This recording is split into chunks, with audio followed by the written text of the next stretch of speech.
wata irin rayuwa ce wannan. Yanzu a ce idan Anti Salma ya rufe ba ta ganin kowa da gashi. Ina ƙwaƙwalwarta ya je, mu ya aka yi ta manta da gugurmayar da mahaifina ya da ita. Ya aka yi idonta ya rufe take ganin gara ta fifita mijinta akan mahaifinta. Wato ta gwammace shi ya yi rayuwa mahaifin nata ya mutu. Zan daɗe ban manta da abin da Salma ta yi min ba.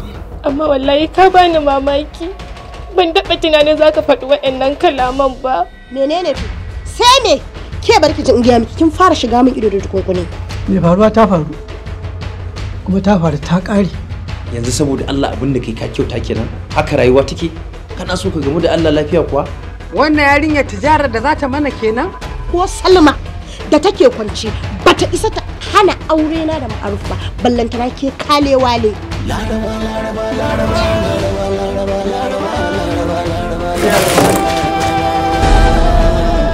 Fitsari ba ta yi ba akan katifa ba.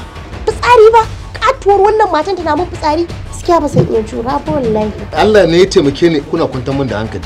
Amma ba da haka ba Allah ya tuba wannan ba sai zuciyata ma ta buga ba. Saboda shi ba shi da imani ba da tausayi, bai san me yake yi ba. Burina in kashe ki, ba da wuka zan kashe ki ba. Ba kuma da ice zan kashe ki ba, ba kuma da bandiga ba. Wallahi tallahi da bakin ciki zaki mutu a cikin gidan nan. Wannan hawayen da ke fita a kwayan gidanki na ruwa su rikide su dawo gudan jini.